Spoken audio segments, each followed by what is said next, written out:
India's Defence Secretary Rajesh Kumar Singh has just been in Yerevan. The official agenda: deepen an already booming India-Armenia defence partnership. But behind the meetings sits a much bigger possibility. After buying Indian Pinaka rockets, Akash missiles, artillery, and radars, Armenia is now reportedly examining Pralay, India's indigenous quasi-ballistic missile. Armenia may not be alone. Reports say several Asian countries are showing interest as India prepares Pralay for the export market. This is a missile built to strike deep, maneuver in flight, and complicate enemy air defense. So, why does Armenia want it? Who else could buy it? And is Pralay about to become India's next BrahMos style export success?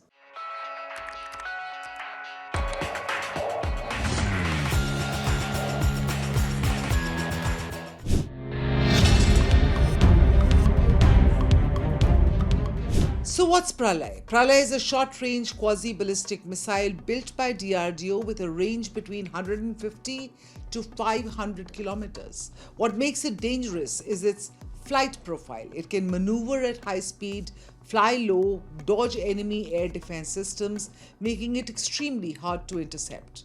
It's built for precision strikes on military targets like air bases, command centers, and radar installations. Until recently, Pralay was cleared only for India's own armed forces, and now that's changing.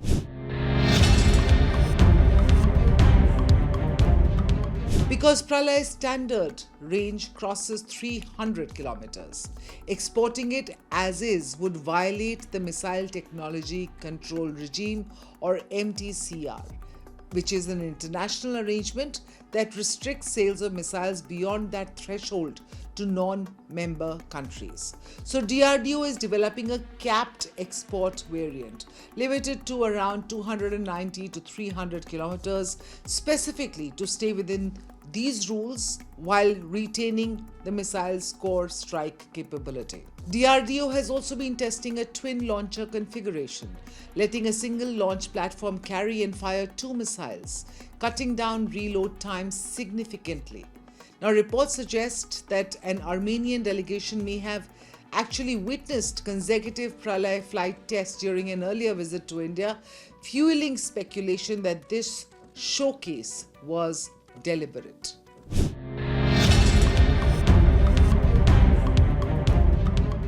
Armenia's motivation is straightforward. It's locked in a long-running rivalry with Azerbaijan, which has been steadily building up its own missile arsenal, including the Israeli-made LoRa ballistic missile system.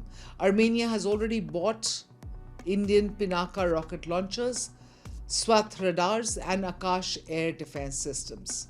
Adding Pralay to this mix would push this relationship into a completely different tier, basically from defensive systems to genuine offensive precision strike capability. Talks between New Delhi and Yerevan on this have reportedly reached a mature stage, with both sides working through costs and financial terms now.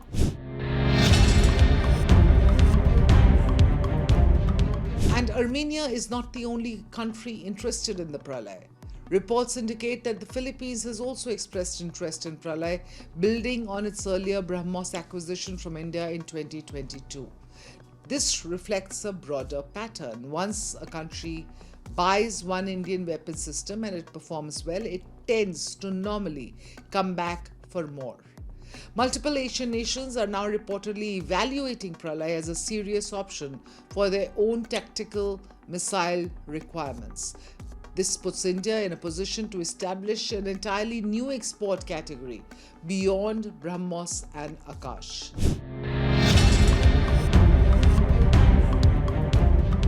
So can Pralay become the next BrahMos? Because BrahMos changed perceptions of Indian defense exports. The Philippines bought it, Vietnam signed a deal. According to India's defense ministry, Indonesia has been in advanced discussions.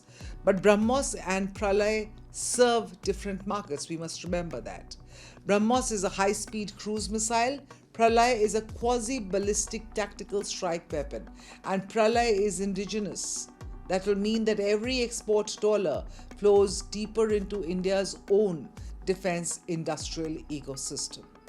More orders mean larger production runs. Larger production runs means lower unit costs, more suppliers, more jobs, and of course more money available to improvements. Exports can therefore make the weapon India buys for itself cheaper and better.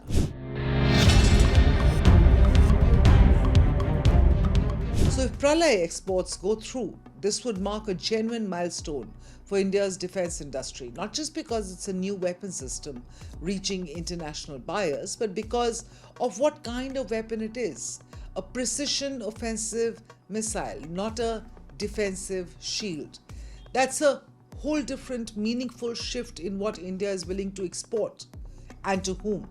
For Armenia, this could be the capability upgrade it needs to genuinely offset Azerbaijan's growing arsenal. For India, every fresh export order strengthens its case as a serious global defense supplier, not just for South Asia's neighborhood, but for buyers across Asia watching closely. So the Yerevan meeting may look like routine diplomacy on paper, but if Pralay eventually reaches Armenian soil, it will represent one of the most consequential missile export decisions that India has made yet. I'm Aditi Prasad, you're watching Times Access. Press the bell icon below to subscribe and never miss an update from us. They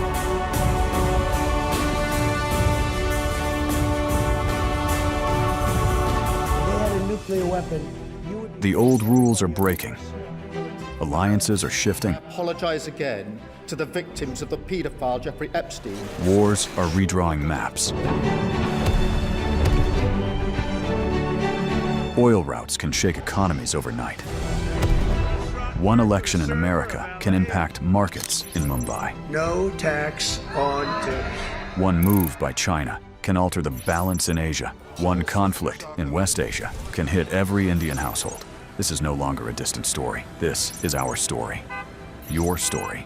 Because for the first time in decades, India is not watching from the sidelines. India is rising. India is negotiating. India is balancing rivals. India is building military strength. India is shaping trade routes. India is becoming central to the new global order.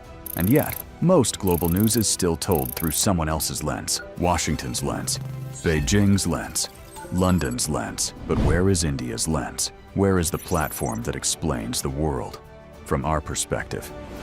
Welcome to India's Axis, a new destination for geopolitics, strategy and power seen through India's eyes, from Neighborhood Watch to the biggest global stories that matter to you. Why tensions in the Taiwan Strait matter to India, how one move by China can affect India's security, what turmoil in Pakistan means for regional stability, how Bangladesh, Sri Lanka, Nepal, and Bhutan shape India's neighborhood, why oil choke points can hit your wallet, how wars abroad can reshape India's security. This is not noise. This is not shouting. This is not recycled headlines. This is sharp, intelligent storytelling, daily explainers, war room analysis, strategic conversations, because news is everywhere. But perspective is rare, and in the age of confusion, clarity is power. Axis is for the audience that wants more than headlines. The axis of global power is shifting. India is at the center of that shift. It's time the world was explained accordingly, to understand the world through India's strategic lens. Subscribe now.